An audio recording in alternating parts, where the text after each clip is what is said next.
Ketemu lagi nih dengan gerakan 1000 untuk Indonesia.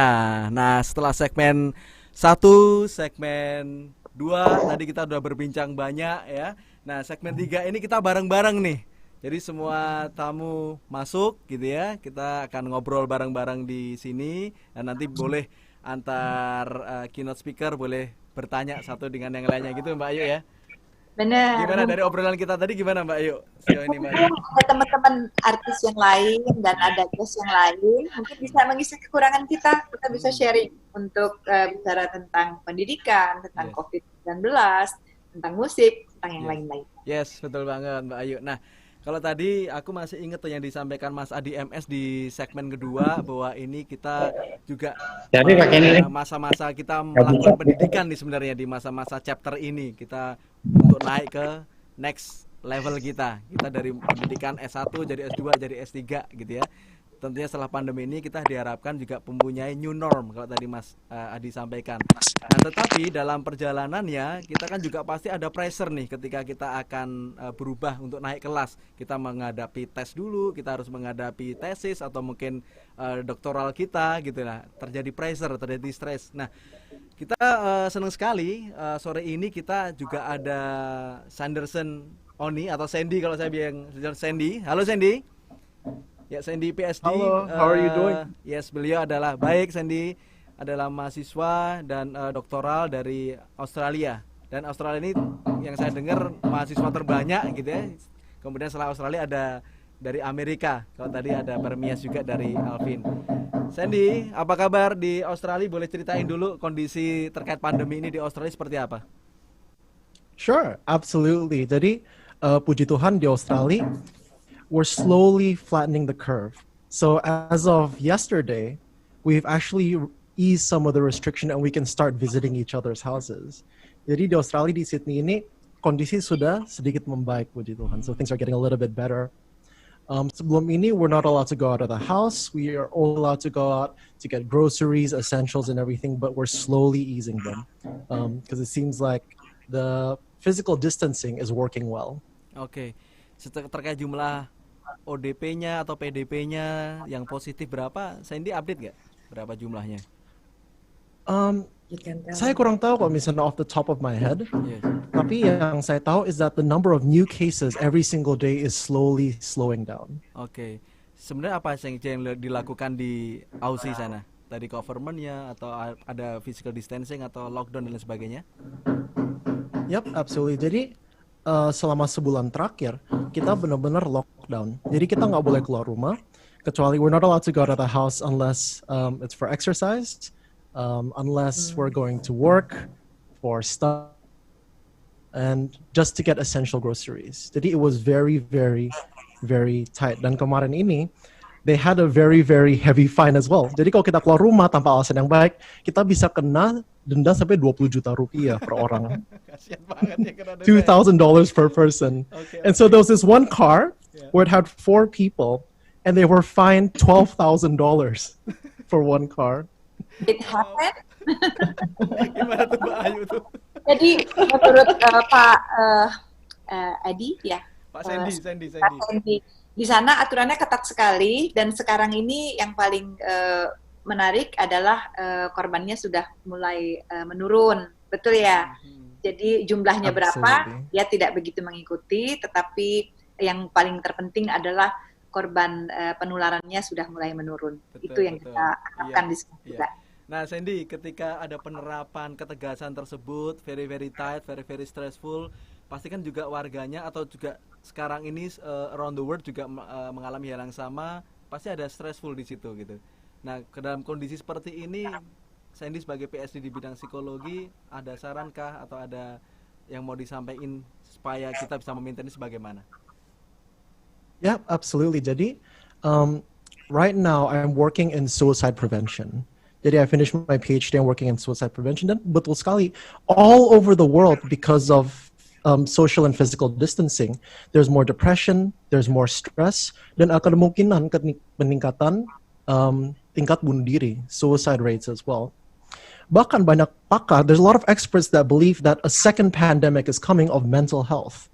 because people are feeling worried, people are feeling isolated, people are extremely distressed.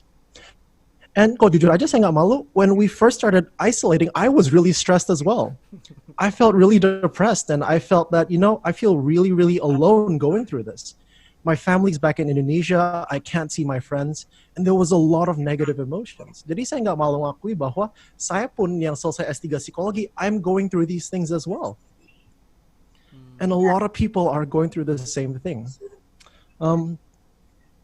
Yeah, absolutely. And a lot of people are going through stress. And a lot of governments are saying that, okay, we need to prepare. Kita perlu siap-siap buat pandemi kesehatan mental ini. Tuh, Mas Idias, jadi katanya Pak Sandy, dia pun seorang pakar psikologi ya, itu mengalami yang sama ya, stres juga. Yang sama, jadi beban juga gitu. Jadi memang wabah yang akan datang menyusul ini, wabah penyakit mental jadinya. Yang ini. Nah, untungnya kita di Indonesia ada puasa ya. Jadi agak kalem ya. Iya, menahan diri juga. Nah, Sandy, kira-kira dari segi keilmuan Sandy gitu ya, apa yang mesti dilakukan ini? As a family, as a mother, as a father, as a children yang harus di rumah, yang mungkin juga merasakan stres yang sama juga. Apa nih, Sandy? Yeah, sure, absolutely. One of the biggest things yang kita bisa lakukan sebagai warga Indonesia, it's no longer about me, but we have to think that it's about us. Okay. And so seperti yang dikatakan Mas Adi tadi, itu udah benar sekali, bahwa we cannot think about ourselves, we have to support one another. Dan tadi dalam bidang finansial, dari segi kesehatan mental, sekarang banyak sekali orang yang kesepian. There's a lot of people very, very lonely. And especially in Indonesia, kita punya budaya, we have a culture where we don't really share. We're afraid to show that we're weak. We're afraid to show that we're suffering. And jadi banyak sekali yang menderita sendiri. They're afraid to do that. And so our job, tugas kita, is simply to ask other people, hey, how are you doing? Kamu gimana? Are you okay? Kalau misalnya in my family kita suka bilang, udah makan belum? And as long as we're providing that social contact, if we can show someone, hey, I care for you. Yeah. Meskipun dari chat, dari Zoom, dari WhatsApp, dari sangat membantu. Make everybody feel like they're not alone. That, menurut saya, is the number one thing that we can do. Okay. Ya, Setuju kita banget lebih tuh. care ya. Ya. Care dengan satu dengan yang lainnya, seperti tadi yang disampaikan Mas Adi juga tuh. Gimana kita juga bisa membuka hati kita untuk yang lainnya gitu ya. Menjalin silaturahmi walaupun hanya menyapa. Yes, Yeah. betul. Exactly. Ada yang lain, Sandy, yang bisa kita lakukan juga? Sure, absolutely. Especially kalau misalnya di satu sejak kita ada social isolation, sebenarnya ada peningkatan. There's been an increase, unfortunately, in domestic conflict and domestic violence. And so we're seeing a lot of conflict at home gitu. And so one of the recommendations I can give, salah satu rekomendasi yang saya bisa berikan adalah sebagai satu keluarga, duduk, sit down, okay, kita strateginya gimana, how are we gonna survive together? Nggak ada satu orang pun pergi perang tanpa duduk merencanakan strategi kan? Kita juga sedang perang. We're also fighting against social isolation, we're fighting against a pandemic. And so we need to sit down as a family and ask, okay, what can we do? Do you need space? What do you need? Dan kita harus saling berdialog. Mungkin beberapa keluarga Indonesia kita nggak biasa gitu, rasanya aneh. It's not part of our culture. Tapi if we want to survive pandemi ini, if we want to survive this pandemic, we have to do something different. We have to do something new to get new results. And so as long as we have open dialogue, kita bisa komunikasi dengan jelas, we can share our feelings to one another, itu akan sangat-sangat membantu kesehatan mental. Oke. Wah, keren ya, kita bangga banget nih, kita punya adik-adik nih, which is ada Permias dari USA, ada Alvin, ada juga Sandy dari Aussie, yang benar-benar mereka juga luar biasa di masa depan, merah putih banget nih. Alvin dan Pak Sandy, ada hal yang menarik tuh Mas Ideas, bahwa budaya kita itu kadang-kadang tabu untuk bercerita tentang masalah kita. Jadi keluarga itu diperlukan untuk saling mengungkapkan perasaannya gitu. Jadi kalau ada kesulitan itu mungkin harus ada yang memulai Betul, untuk betul. bertanya gitu. Betul, betul. Apalagi di Jakarta ya, saya juga mengalami kita mau keluar rumah untuk olahraga aja susah, ya kan? Jadi itu beban sekali. Saya melihat anak saya yang aktif itu tertekan sekali, kakinya capek karena duduk terus gitu, karena di dalam rumah. Biasanya kan aktif seperti anak Mbak Intan gitu. Jadi memang perlu sekali perhatian dan Iya, betul, betul. yang menginisiatif gitu untuk memancing. Supaya dia juga Absolutely. nggak terlalu stressful gitu ya. Nah, di Ya. sini juga ada Mas Adit nih. Beliau juga musisi, ada punya band juga. Pasti juga hal yang sama juga dihadapin Mas Adit ya. Untuk bandnya mungkin show-nya harus berhenti dan lain sebagainya. Sebenarnya apakah itu membuat Mas Adit juga down, kemudian merasa stressful juga, apalagi kalau ada keluarga, apa yang Mas Adit rasain? Iya, Mas, kalau bicara masalah kayak depresi, stres itu ya tertekan tuh pasti. Cuman kita coba sabar aja untuk di sini, coba kuat, coba mematuhi aturan-aturan pemerintah yang diterapkan. Seperti itu sih Mas, kira-kira Mas. Terus kalau untuk Lampung itu termasuk kayak telat juga ya untuk masuk zona merah di dalam situasi seperti ini sih Mas ya. Pastinya Mas Adit itu katanya lagi tersandra di Jakarta, nggak bisa pulang ke Lampung ya Mas? Iya, aku di Jakarta mau pulang ke Lampung nggak bisa. Karena kan, ya? iya, karena ada larangan mudik, kemudian mudik juga didenda, kemudian lihat-lihat di berita yang udah berangkat sudah sampai 30 km lagi mau nyampe disuruh putar balik, kemudian ada 15.000 kendaraan disuruh putar balik, info beritanya. Jadi ya tetap di Jakarta aja udah. Tapi di Jakarta tinggal sendiri atau ada keluarga kah di sini Mas Adit? Aku sendiri Mas. Oh sendiri ya? Ya. Untuk sehari-harinya masih oke, bisa tercover atau kemarin kan ada bantuan yang juga diberikan pemerintah gitu? Alhamdulillah sehari-hari masih ke kamar, ada teman-teman juga di sini. Aku di ada teman-teman juga sekitar yang ngebantu yang peduli juga ya, saling Iya, membantu satu dengan yang lainnya. Inilah kegotong Satu royong. nomor WA aku, siapa tahu pas masak lebih bisa aku kirimin. Suka sekali tuh. Boleh. I'm gonna tell Rob and Paul and Sanders, Adit is one of our friend. He's a musician from Lampung, which is South Sumatra. He cannot going back to his home outside Jakarta because of the lockdown. We call it like quarantine place, yeah, like perbatasan, the lockdown lah, lockdown.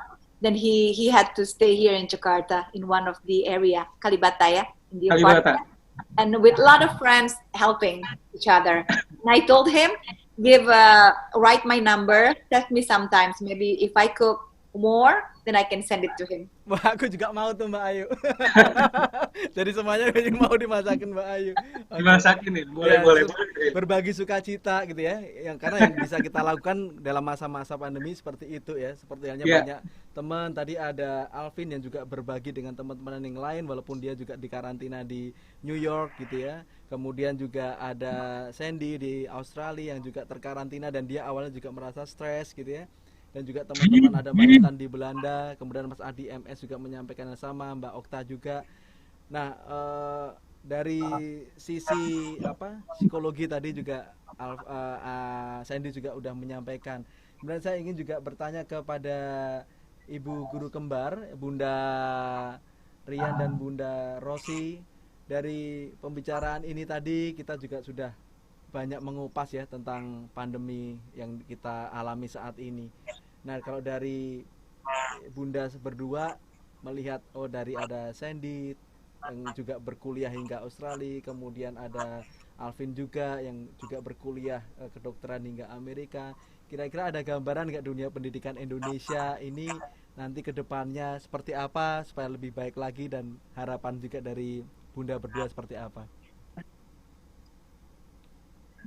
Kalau pandemi nanti sudah menurun, selesai, pasti seperti biasa tentunya belajar dengan bu guru dan pak gurunya di dalam kelas lagi.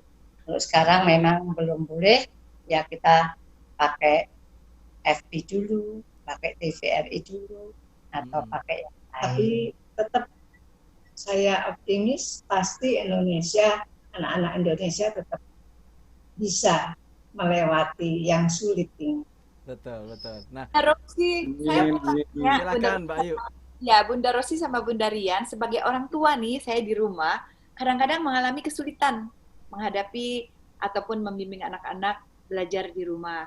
Apakah ada tips-tips khusus dari Bunda berdua untuk para orang tua supaya lebih mudah? Tentunya ada. Jadi kalau setelah selesai pelajaran dari sekolah sudah selesai, kita ajak misalnya memasak bersama atau menjahit bersama atau Main merajut atau main bola atau apa saja yang tentunya ada kegairahan anak-anak untuk melakukan itu kegiatan bersama kedua orang tuanya atau kakak. Oke.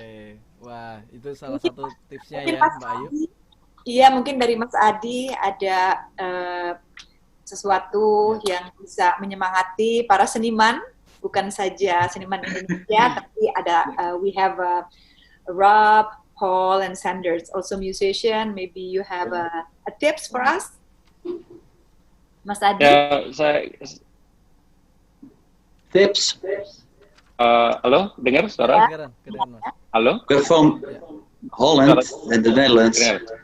Jadi Our tip is to keep menurut keyakinan distance. saya, begitu kita selesai dengan pandemi ini, pasti kita menghadapi dunia yang berbeda, dan sekarang sudah terbuka satu jalan atau infrastrukturnya udah mulai terbentuk yang baru gitu. Kita punya teknologi informasi, cara kerja orang will never be the same. Semua berubah. Nah, musisi juga orkestra lebih menakutkan gitu di seluruh dunia gitu, dan ya kita nggak ada cara lain selain terus mencari kemungkinan bagaimana kita bisa bekerja, berekspresi dengan melalui teknologi informasi ini. Kita bisa berkarya secara kolaboratif, ya, melalui video, melalui nanti mudah-mudahan 5G bentar lagi muncul. Kita bisa lebih real time gitu. Intinya jangan pernah menyerah. Dan saya juga tadi ingat Sandi sampaikan soal kesehatan mental. Memang itu yang harus kita waspadai sekarang.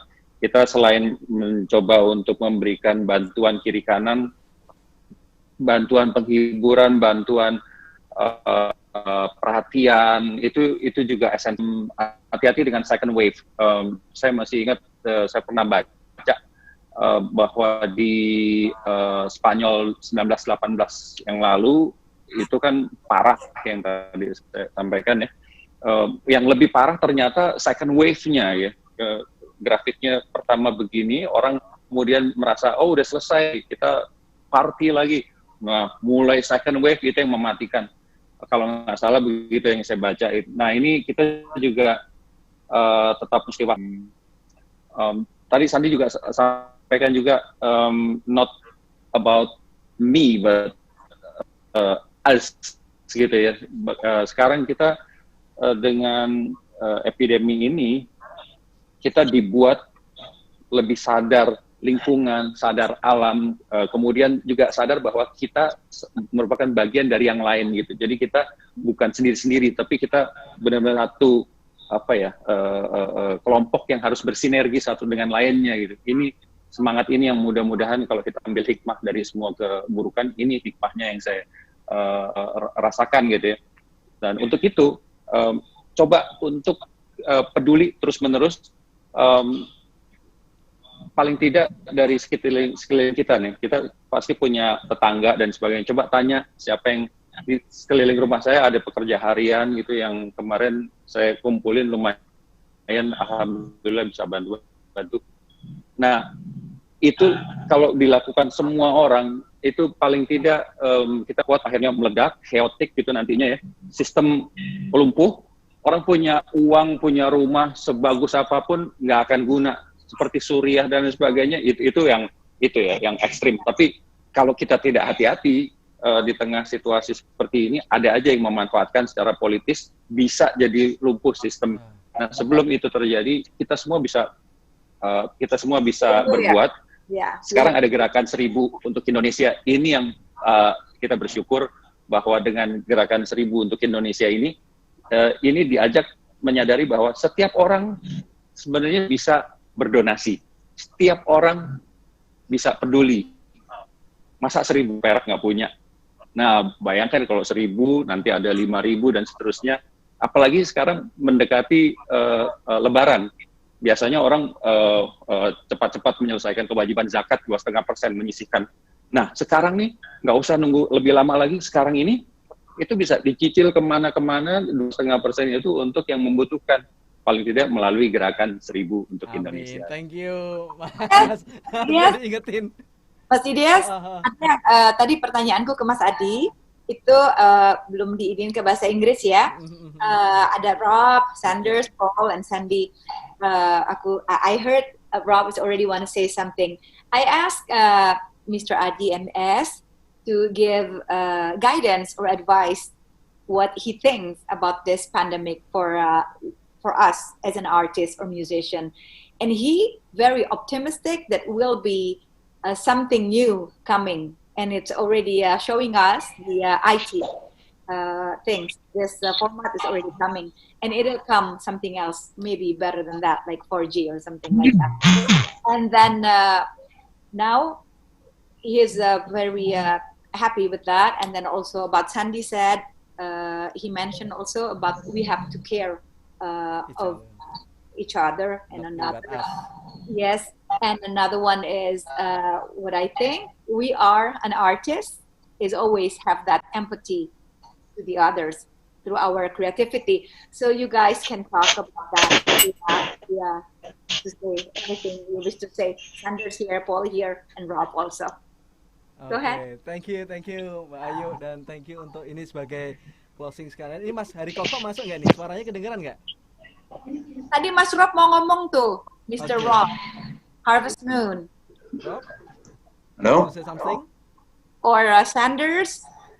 Yeah, we especially made a song for the hard times now. It's a little light, but it means hope. Okay. It's always light at the end of the tunnel.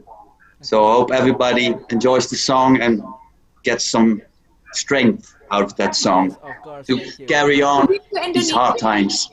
Have you been to Indonesia, Rob, Harvest Moon?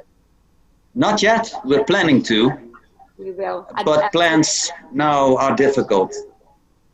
But we But can meet here.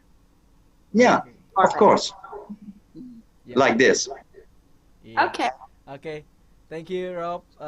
Dan juga teman-teman yang Thank you. lainnya. Terima kasih. Sandy dari All the best. Roxy. Terima kasih sama-sama.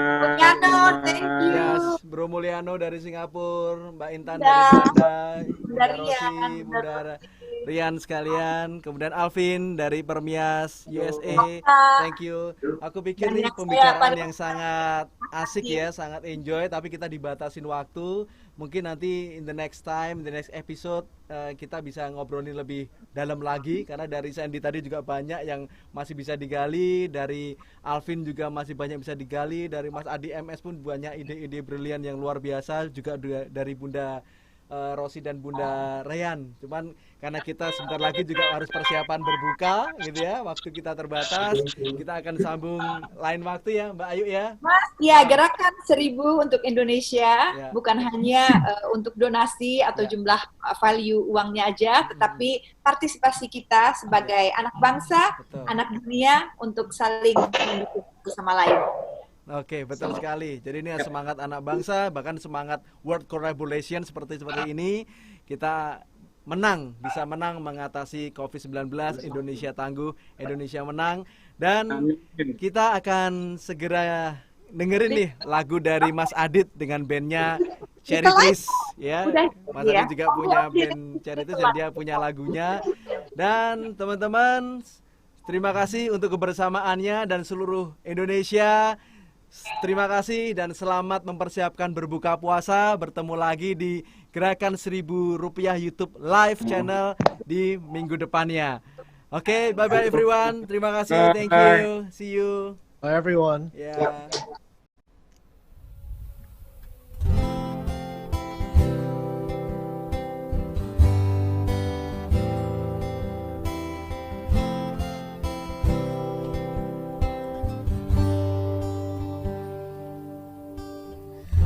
Saat kau tak bisa merubah semua hal yang biasa di hari semula, tak bisa bila kau tak terus mencoba. Bila kau takut henti tiada esok hari, percayalah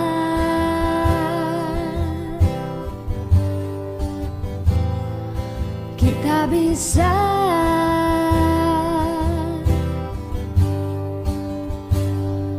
Jangan menyerah,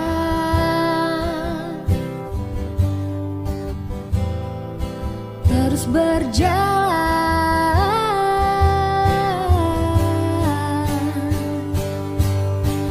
takkan pernah menyerah. Semua usaha takkan sia-sia dan tak akan berhenti jika kau di sini terus berlari.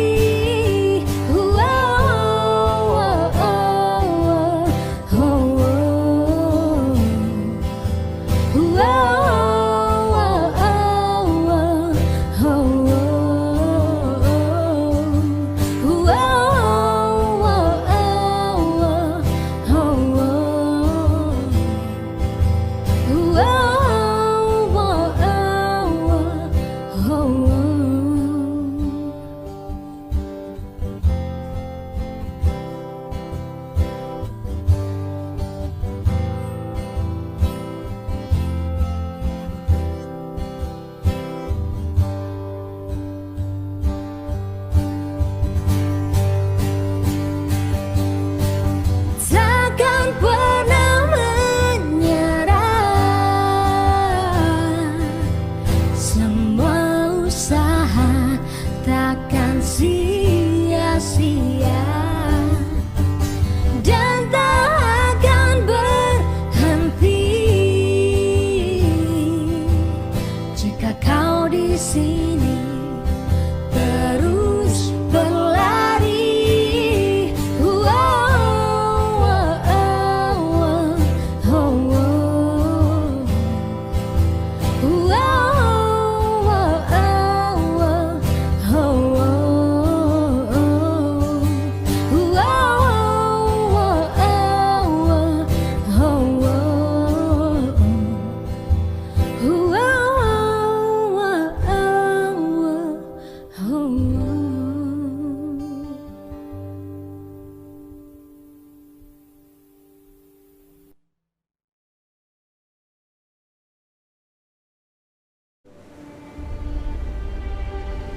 Deburan ombak ini takkan kemana-mana.